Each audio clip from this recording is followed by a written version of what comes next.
this is an iHeart podcast. Guaranteed human. Body Bags with Joseph Scott Moore.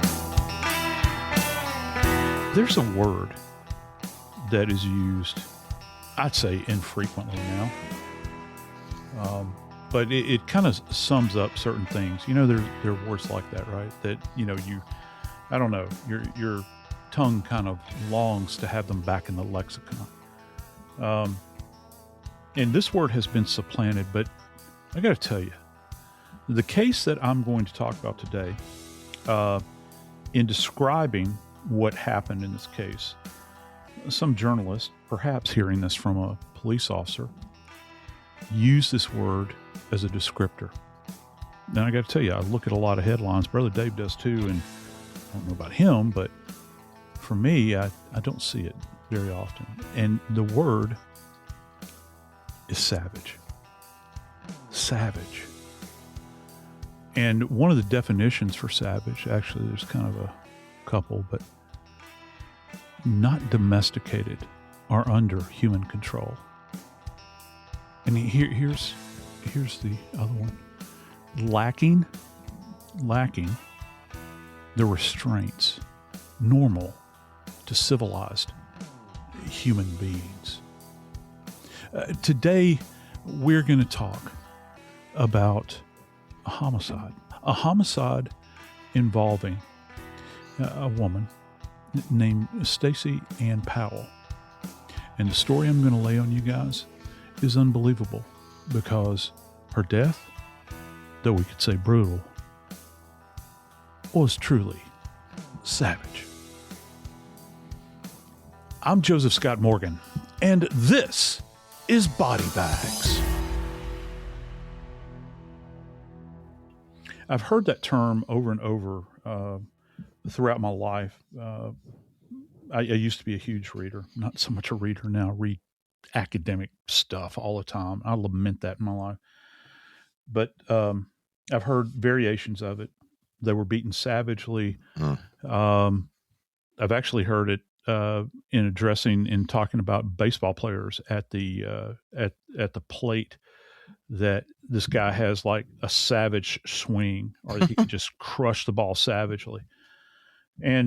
But you know, I don't think that there's another word out there that can kind of capture the idea.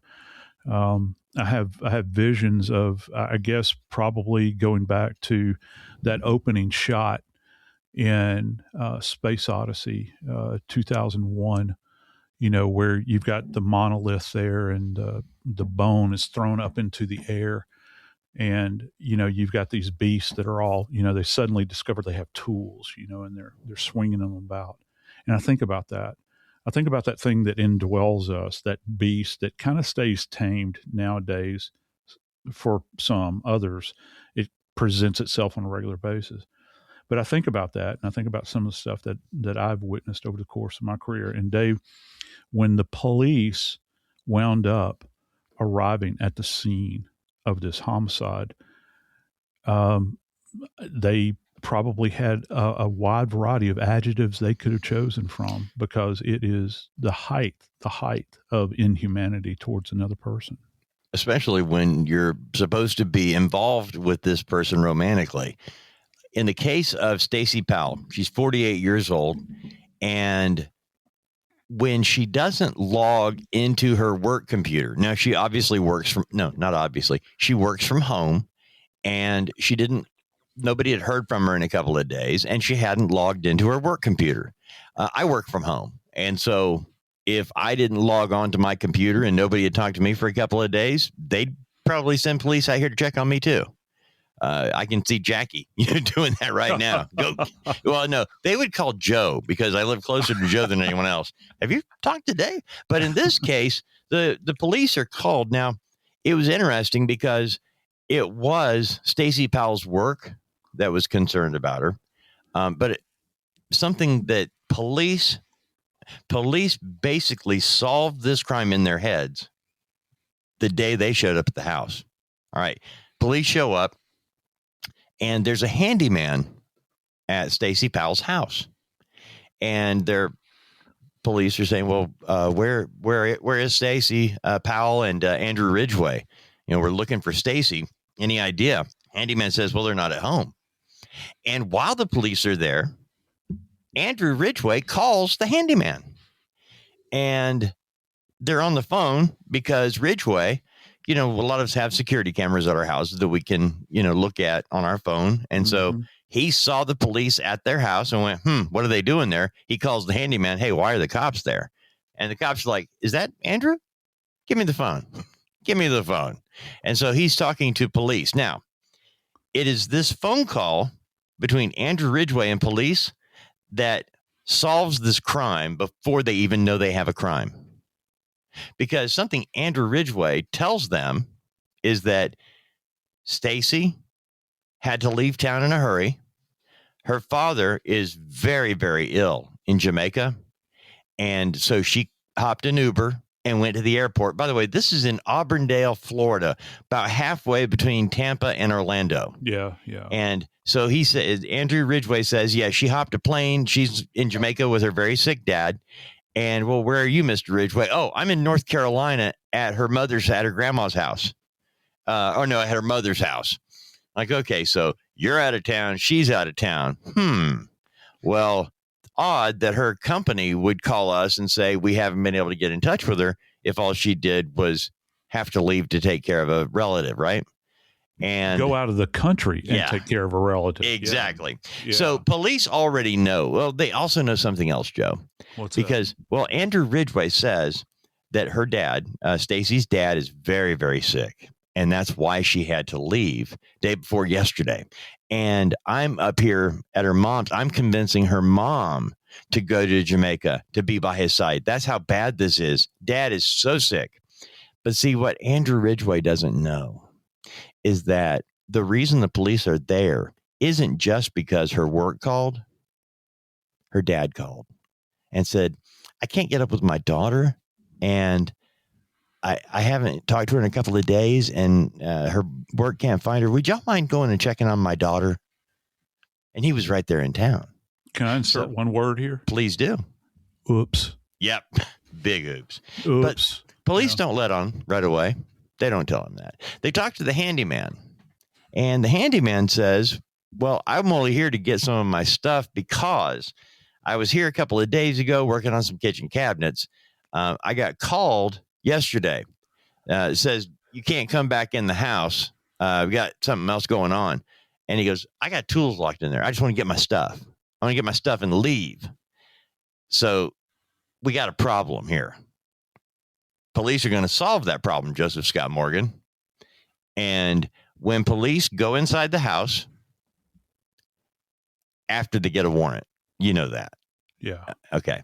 Because at this point, they've got way more information than they need to go ahead and get a warrant to go inside the house, because the handyman says he's left tools in there, came to retrieve them. And Andrew Ridgeway, says, no, you can't go inside the house.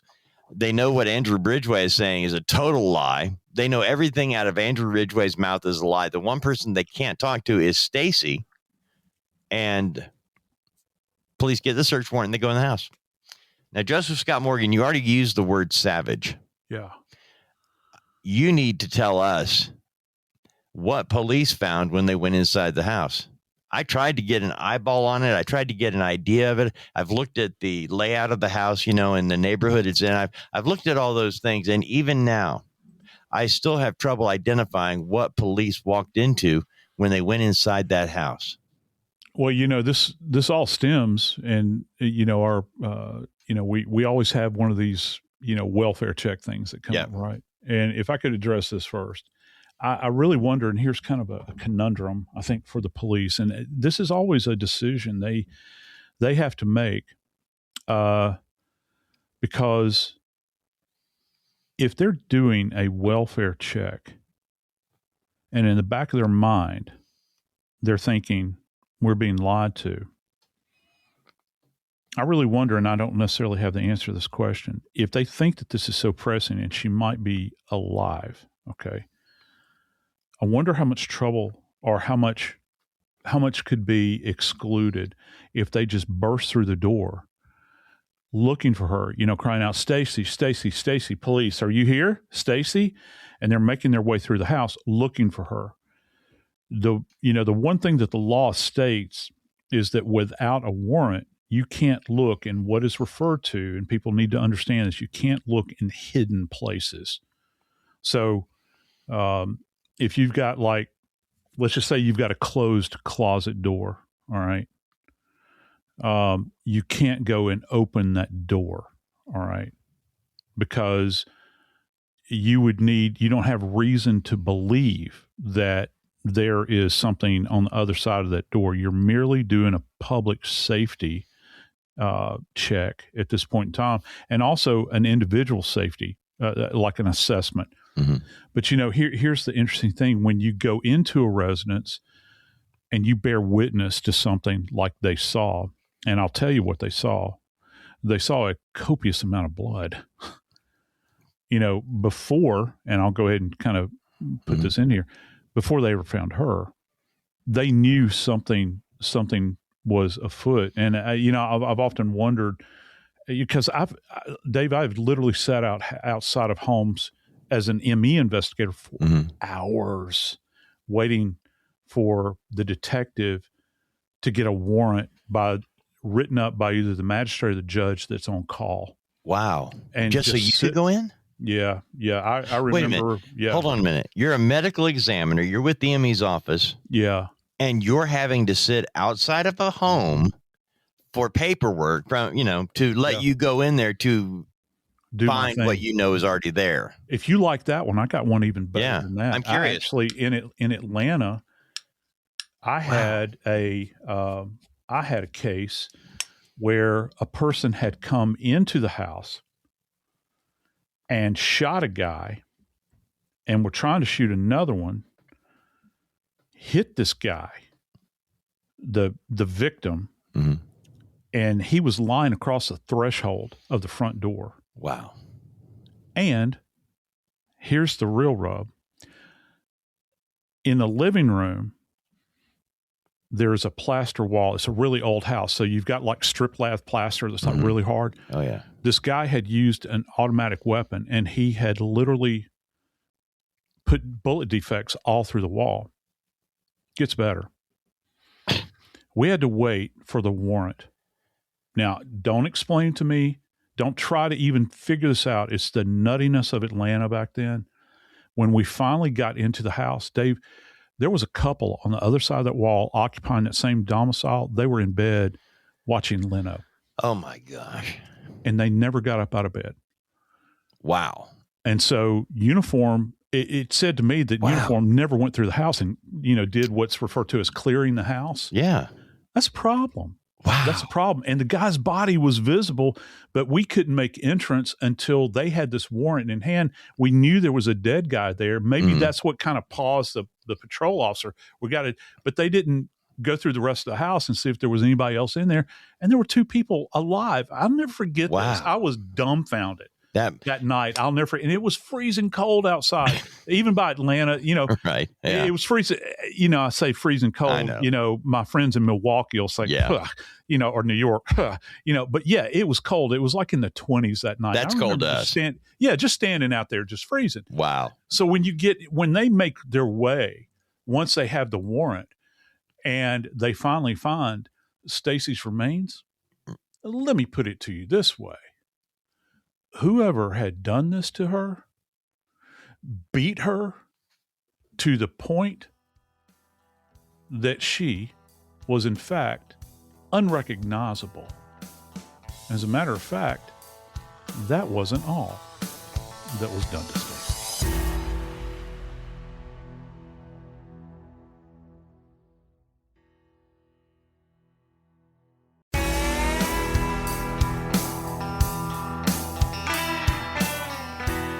I don't know that I've ever shared this with you, Dave. Did you know the first homicide that I ever had any contact with in my role working as a medical legal death investigator and an autopsy assistant was a beating death? No, didn't know that. Yeah. And it was in South Louisiana. And it was a fellow who had actually beaten his own brother to death in the front yard of their home with a wooden Louisville Slugger. And the guy had raccoon eyes, which are, indication of what's called a basilar skull fracture, which means the interior of his skull, the floor of the skull, was fractured to the point where his head was so swollen, his eyes were not protruding, but the surface around his eyes were all blackened. And I remember looking at that guy, Dave, and thinking, if this body was found like out on the side of the road, okay, save having a license, driver's license on his person, there's no way you could identify him. Oh, wow. And Dave, relative to Stacey's case, even though she's domiciled there, we can't go merely on, well, she lives there. Right. Okay. Have I ever told you about the 3 levels of identification? Have I ever mentioned that to you? Do you recall that? There are actually 3 levels to human identification. There is positive identification, which is generally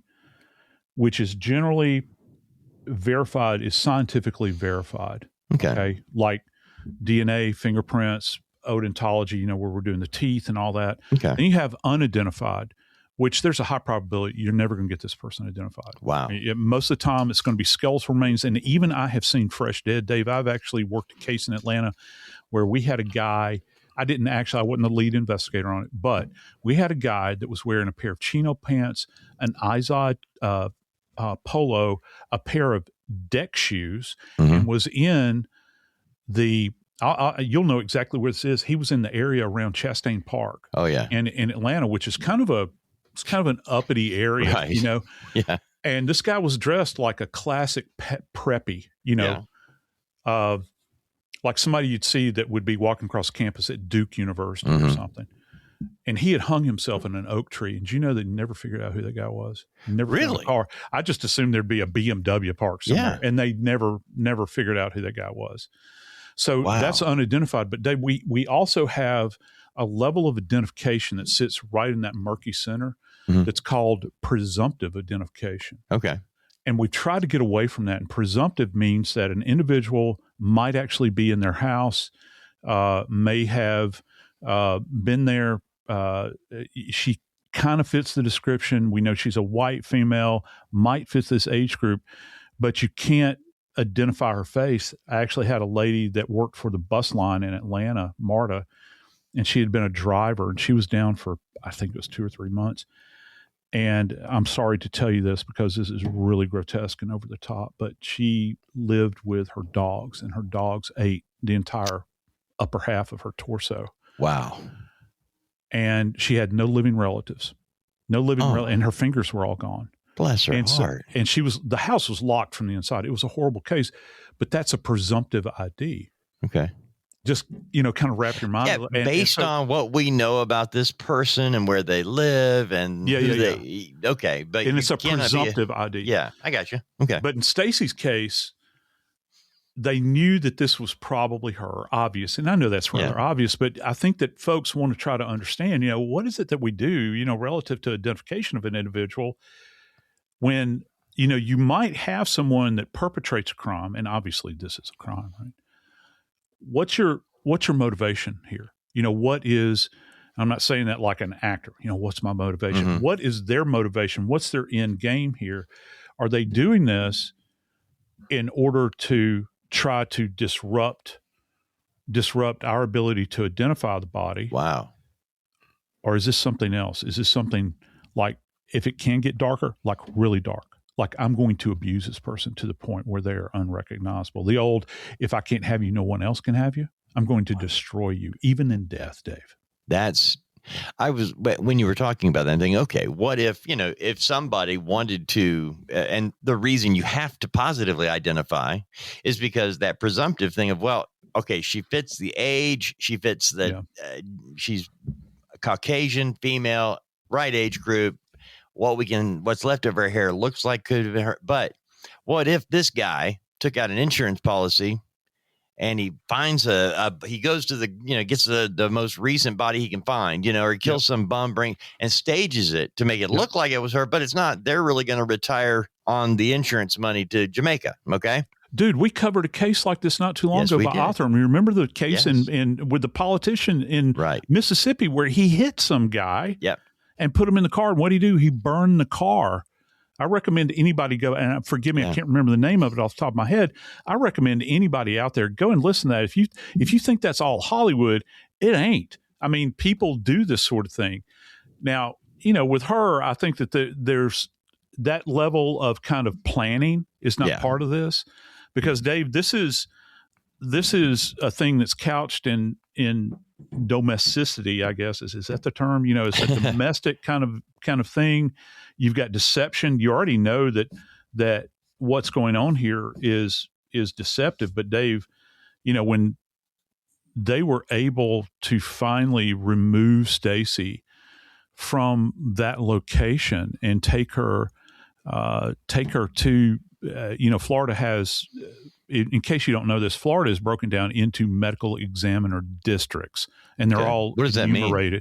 Well, it means that for your district, and let's say over in that central part of Florida, and forgive me, I can't remember the numbers, but anybody that's an ME investigator out there that's listening to this, and I have several, by the way, hey guys, that there are, it's kind of regionalized. And so you have a forensic pathologist or maybe a couple, depending upon how busy that district is, that work specifically for that area. And it might be a multi-county area. Okay. Right. And so they would have been taken, Stacey's body would have been taken to that ME's office. Okay. But, first off, and I really wonder if this was like something that the perpetrator had not completed yet, because Dave, didn't you say that when they found her, she was actually wrapped in plastic, I think. Right. Yeah. And by the way, I will link the story you were just talking about a minute ago. It's the 1983 car fire death, charred remains buried, victim found alive, who's in the grave. That's a story we did during the holidays, and it is now linked right here. As you listen to this, go to the, where we have the description of the episode, and I put it right there. All right. Now, in this case with Stacey, when they go in and find her body, as Joe has mentioned, could not recognize her. And I guess the part that really gets me is that she was deceased, obviously, but she was covered in, quote, plastic and moving blankets. And I want to add something else, Joe.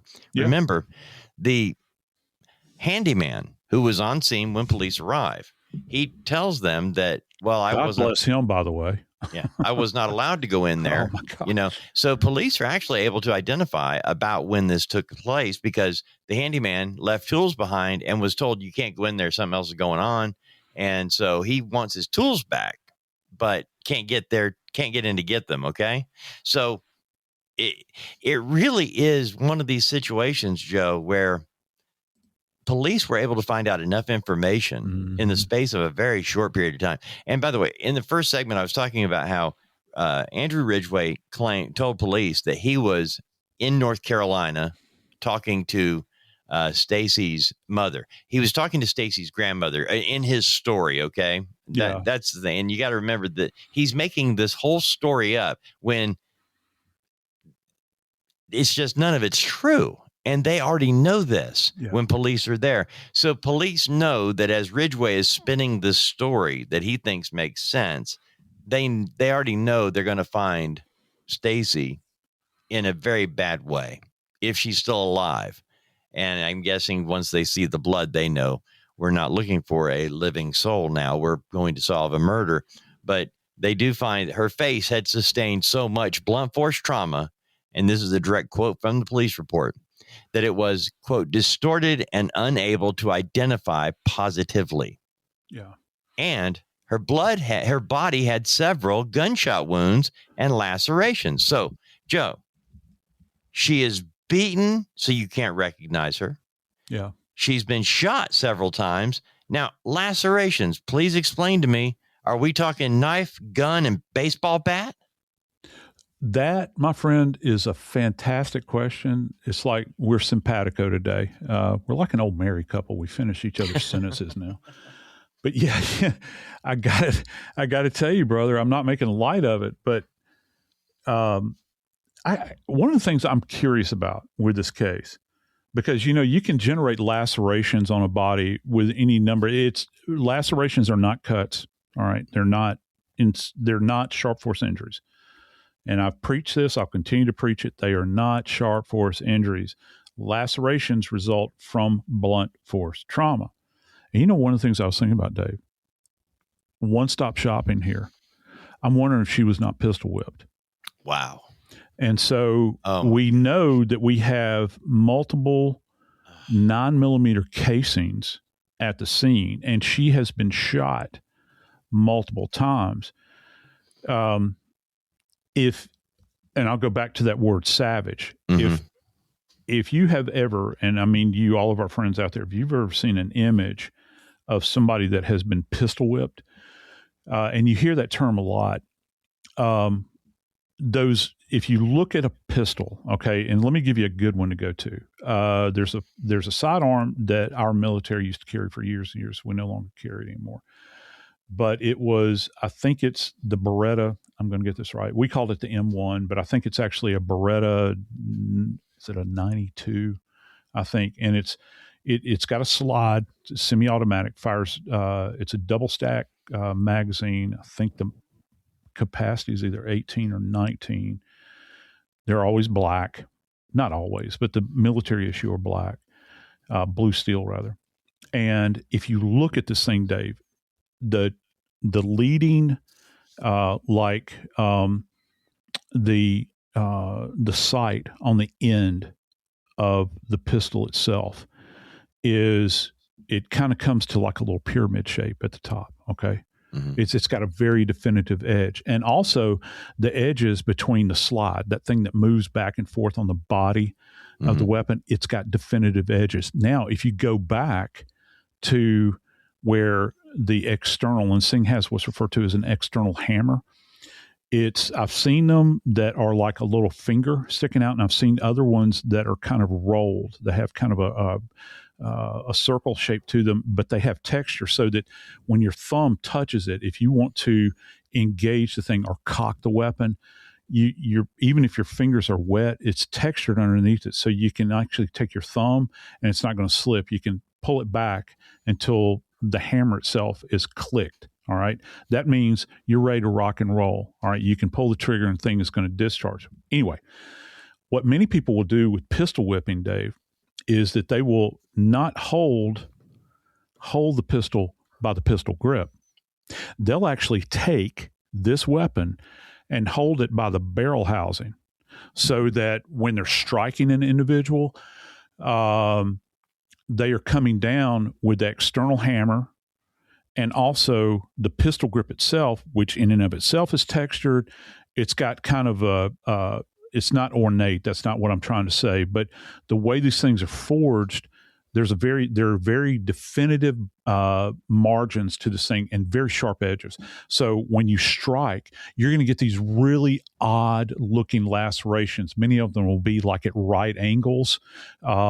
You'll have some that literally look like puncture wounds, because if you take like that, you know how I was talking about the hammer, it's kind of curved like that. If you strike down with that hammer, the external hammer, okay, not the internal, what we think about the firing pin and all this sort of stuff, where you have internal hammers, but the external hammer, you strike down, it almost looks like somebody has taken a hole punch and like driven it into the body. And then there'll be like an abraded area too, because that skin is literally, the friction of this is creating an abrasion, not to mention a point of impact that creates a defect in the skin. And if we are to believe what we're hearing, and I have no doubt that this is probably the case, she will have been a bloody mess. So every time you take a pistol, and I'm not saying it was a pistol that was used, it could have been feet, it could have been hands, but you take this pistol and it's driven into the skin over and over again. Well, every time you do that, you're actually getting tissue and blood on the surface of this thing. Okay. So you'll have cast off on the ceilings. You'll have the person, because blood is so slippery, the surface of this weapon is being just literally painted in the person's blood. And guess what? The perpetrator might have to re-grip this weapon. If you think about how slick a surface is, if you've ever had oil on like stainless steel before, it's really hard to kind of hold on to. Now, blood does have a certain tackiness to it, but in that state, when it's fresh like that, you can have it where you'll have to re-grip it and reposition it. Here's one more kind of chilling piece to this, and I know that you were interested. We talked off air about this, and I'll let you kind of pose this question to me if you wish, so people can understand. There were not just bullet defects in her body, Dave. There were bullet defects in the wall, correct? And that's what I was curious about. And the reason I asked you that was, okay, we have a body that has been beaten so bad. Her face is unrecognizable. Yeah. And yet you've got bullet holes. She's been shot multiple times, and yet there are bullet holes in the wall. And I say, Joe, is it possible that the bullet holes in the wall were caused by a bullet going through her and landing in the wall? We know we've got shell casings, and we know we actually have the beginnings of a cover-up with plastic and moving blankets around her body. I don't know what the plan was here. Yeah. I think there was a plan at some point to take her body and do something with it. But I'm just curious as to, have you ever been at a scene like this where you have a dead person who has been shot, but they've also been beaten? And I guess I'm just sitting here thinking, this is such overkill. Did the beating happen based on the fact that there's bullets in the wall? I'm thinking he was that she was trying to run for her life, and he missed. Okay, that's what I'm thinking. Yep. And yet, did he shoot her and then beat her? Can you determine that if the bullet came before the? No, you really can't. Excellent question. Here's the problem. I think that most people believe that once you're shot, you're dead. That ain't the case. Yeah. Because, it's not like in the movies there are certain shots, and you can see them all over the internet, where people take individuals out, and they drop immediately. But you have to admit there are other things that you can see out there where people are shot, and they're kind of, they're rolling about in excruciating pain, and they're alive. Here's one thing that kind of bolsters this idea of maybe the weapon being used as a bludgeon. I'm wondering, Dave, if there wasn't, and I love this word, I've been trying to use it more and more when it comes to these cases, I really wonder if there was not some kind of menacing going on as well. Oh, wow. Where you've got literally, you imagine you're this woman, you're 48 years old. Maybe you've never been around weapons. Maybe you've never fired a weapon. And here you got an individual that obviously has a lot of anger at you, and he can literally call down, I say literally a lot, and that's not accurate. He can, let's just say he can figuratively call down the thunder. Okay. And what I mean by that, the report of a weapon inside of a closed space like a house. Think about that. Maybe he's not shooting at her, but he is aware where she is. He's taking the weapon and firing it into a wall. I've actually seen that happen. Here's another thing. If someone is shot, and we call these gunshot wounds through and through gunshot wounds, where they will strike another target. So the body, when the body is being shot, the body is actually what's referred to as an intermediate target. So what that means is that the round, depending upon the type of ammunition, the range of fire, the body might not stop around, okay, and it will pass through. And if there's a wall there, it'll hit the wall. But you know what? When that happens, the bullet is actually, the trajectory is all off at this point in time, and you also might have some deformation in the round. So you will get these odd looking kind of, if you will, entrance defects into the wall where it might be the round may have struck the wall when it's the round can be, and I've seen this happen, the round can be in a vertical attitude when it strikes a wall. So the defect from the bullet will look almost linear. You can also get bullets that are so deformed that the defect in the wall, and a lot of this depends upon the surface of the wall. Like I mentioned strip lath plaster earlier, which is very, very hard, as opposed to just kind of some kind of gypsum sheetrock or say wood paneling. The surface is going to dictate that a lot as well, and it'll look deformed. The bullet will look deformed. But I can tell you this, it's not like this was some kind of passive event, because who, in fact, did kill Stacey wanted to send a message. Maybe if it was only in those last few moments as life slipped away from her and she died there in her home.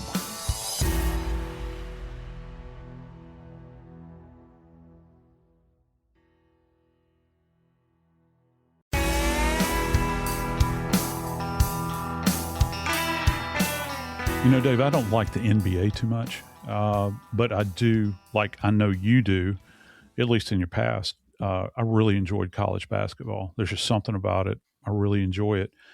And I've attended games for years now at Jack State. And have you ever noticed how, like, there are just certain point margins people can't get beyond, and you kind of see the team just kind of drop off at the end, and it's almost like they say, it's over with. I don't have any, there's nothing left in the tank here. There's no way I'm going to catch up with this deficit. I just want to make sure that I'm healthy at the end of this game so I can play the next game. You know what I'm saying? I have to tell you something, Joe. Yeah. Yes, I understand. But you also have to remember that I went to North Carolina State. And in 1983, our team became called the Cardiac Pack because they came back on so many games with less than 7 minutes to go. So they were behind in every game, you know, I hear behind you. to win. So one of the go greatest ahead. teams in history. Yeah. So in Stacey's case, Dave, we have, I think, at least a situation like this, where this, I refuse to call him a man, this person that has perpetrated this or allegedly perpetrated it, I think he had to call what's referred to as no joy. He had to say, I'm at my end. Dave, the evidence in this case and the level of deception here is almost beyond, I think, explanation to a great degree. What say you, my friend? Well, okay. As we started digging into it, I looked for a track record. Have police been called out to the house before? Is this a home where domestic violence takes place? How long did they date? Well, you're talking about a couple that in their mid to late 40s, okay? They've only been dating 2 or 3 years. You're talking about 48 years old, and you've been seeing somebody for a couple of years. All right. No record of police being called out there for domestic violence. And the first sign of trouble is when she doesn't log on to her computer for a couple of days. And so I'm looking through this, and February 4th is the last time she was on her computer. Police are called, on February 6th. They're out there, and they believe she was killed the evening of the 4th, because the story that they got from Andrew Ridgeway was that on February 5th, she caught an Uber and went to Orlando to the airport and took a flight to Jamaica to see her very sick father. And Ridgeway tells cops, hey, I'm in North Carolina right now. I'm with her grandma trying to convince Granny to go from North Carolina to Jamaica to visit as well. All the while, Ridgeway is sitting right there in Auburndale. Her dad is not in Jamaica and is not ill, because he also called the police that I haven't been getting with my daughter for the last couple of days. So everything out of Ridgeway's mouth is a lie. But it's like whatever had been going on before February 4th, Joseph Scott Morgan, no one was aware of. What kind of world were they living in? There were no telltale signs. There were no neighbors to come out and say, yeah, they were always fighting. There are no reports of police being at the address. And yet we have one of the most violent, despicable, as you said, savage beatings ever. And with no lead up, just out of nowhere. Just out of the blue. Yeah. Certain these things. And, when you talk to, particularly, I'm not talking about detectives here, my friends. I'm talking about beat officers, guys that have their nose right down in it every single day. If you're, and God bless them, I mean, the stuff that they have to do, on patrol, these guys that have a specific zone or precinct or beat, as it's referred to, that they work, dude, they know everything about everybody most of the time, or at least it used to be that way, in certain neighborhoods. The biggest thing, Dave, is that other than false alarms at businesses, one of the number one things that cops are going to roll on is going to be domestic disturbances. Right. Now, it just might be somebody shouting in the front yard, or a lady is sitting on the curb and she's crying, and somebody comes up and says, "Why are you crying? Me and my husband got in a fight." And the next thing you know, the cops rolling up. Hey, I got a quick question for you, Joe. Sure. Yeah. One of the things that was said by the chief of police was that, and he made a very big point of this, there were 3 crime scene technicians sent to the scene. Not 1, not 2, but 3 crime scene technicians for 1 body. Yep. Is that a remarkable amount of people to be used for 1 crime scene like this? It is. And I think that they were not all from the same jurisdiction, if I remember correctly. Right. And what that means is that you have I'll put it to you this way, you have a labor intensive event. In a place that was absent of any known violence prior to this. I think that it's rather to say that this is shocking as an understatement, and it's doing a disservice. But, how else are you going to describe it? And when they walk in, and we keep getting that kind of flavor from this, Dave, with the reports that have come out about this, they can't take the measure of it when they get in there, or they can, and they hate to admit that they're having to take the measure of it because there was so much blood and so much evidence. I mean, let's just look at it. You've got a distribution of blood that's going to be associated not just with her, Stacey, perhaps being drugged along the floor. If she's got massive head trauma and you're trying to facilitate getting her wrapped up, you have to position the body so that you can do this.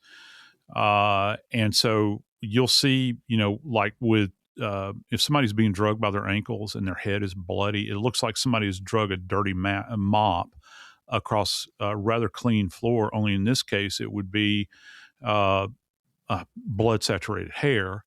You got a trail leading there. And then you've got dynamic blood deposition on various surfaces as well, which also leads me to think about that the perpetrator, because of the level of violence, Dave, would have been just saturated, I think, at least. And then you have all of the ballistic evidence that's out there. So, this is my suspicion is that I don't know that each individual crime scene tech, and 3 is a lot, each individual crime scene tech would have been working individual rooms. They may have had them assisting one another. Like, and you can have this, you can have a person that works as a scribe, that is a person that actually writes, because I got to tell you, I left the idea of using, this is the biggest mistake I ever made, was to ever try to use a handheld tape recorder or recording device at a crime scene. Really? And you see in movies, you've got too much ancillary noise behind you. Conversations can be overheard. And, that tape, if you record something like that, that's evidence. That is admissible. You have to turn that over to the police. Oh, wow, like really? You have to turn your notebook over to the prosecutor and the defense. So you get a lot of stuff that's picked up and background noise. So generally you'll have somebody that scribes for you if your hands are dirty, or if you're doing fingerprinting or anything like that. And then you might have an additional person that's going to handle all the photography. But they were out there. Here's the thing, though. According to what the chief had said, they were out there for hours. Right. Hours. They're out there working the scene. That's how detailed this was. Yeah. And they knew that, and just innately, you know this, you know that the level of violence here is not a one-off moment where you have somebody that just comes into a house at random and is trying to steal something, and they hang around long enough to beat this person. And literally the medical examiner in this case said that she was unrecognizable, which most of the time we do not rely any longer. And if you do it at your own peril. Rely on visual ID. That's just not something that we do. A driver's license is a good starting spot, but it's not the gospel truth. So you can't be totally, but they were, even in that state, she was so bad at the scene and so bad at the ME's office that she's not viewable, or at least that's not something that you can use. You know, the old idea of some morose looking, lab tech that's pulling back a sheet and say, is this your daughter or your sister or your loved one or your friend? Those days have kind of gone the way of the dodo bird. They had to utilize some kind of, no, they never verified it. They had to use some kind of scientific methodology to get her positively identified. I guess they could turn around DNA. You've already said quite rightly that her dad is still around, right? Mm-hmm. Yeah. So did they do DNA, on her? Her mom is still around. Did they do DNA comparison with that, with just buccal mucosal swabs? Or does she have a fingerprint card somewhere? I don't know if she's ever been hooked up, or did she have a fingerprint card for this business? Right. Lots of times when you work for somebody, you have to be fingerprinted. Wow. Hard to know, but I know this, that very, very quickly, Andrew Ridgway's story fell apart, like you said, from the beginning. Oh, yeah. And they do wind up charging him, Dave. They do on the wind scene. up charging. Joe, on the scene, they knew. They knew the minute he called the handyman, why are the police there? Yeah. Hey, give me that phone. From the minute police first talked to him, they knew he was lying, because they already knew that her dad was in North Carolina and had called police. Yeah. So they knew from the very first conversation they had with Ridgway that he was lying. So they knew this just got hepped up. Yeah. Yeah. And so he was actually hooked up pretty quick. They had a press conference the day after on they're out there on the 6th and find all of everything. And they get the search warrant. They go in the house. They call a press conference on the 7th and, announce he's been arrested. Ridgway, I mean. And they spent the last 11 months putting this whole case together, because just because something seems obvious, it's not. And I'm glad that they do the work. I hate that they have to, but I'm glad that it's done this way. And we being the people, because it's always the state versus somebody. That's, and when Andrew Ridgway was actually forced to admit what had happened, I still don't know if we know a motive. We don't know a lot of things, except what he did to Stacey was beyond savage. Yeah, and I think that he came to a moment of clarity, because initially, Dave, when this happened back in February of 2025, which we're just shy of a year right now. Yeah. He said, "I'm not guilty." Oh, yeah. But here's the thing about it is that he withdrew, Dave. Mm-hmm. He withdrew that not guilty plea. Yep. And I'm happy to say that on January the 9th, 2026, less than a year later, he admitted that he couldn't compete. He pled no contest to second-degree murder and also to tampering and fabricating physical evidence. Of course, he was adjudicated guilty, and at least, perhaps, hopefully, for the next 35 years, he will spend that time in the Florida State Penitentiary. Now, whether or not he actually does, we'll see how that turns out. But for now, we know that he is off the street. But we also know that Stacey Powell's family is absent someone that they love dearly. And for what? We have no idea, other than someone just acted like a savage. I'm Joseph Scott Morgan, and this is Body Bags.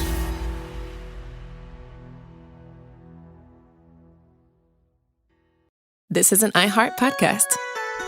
Guaranteed Human.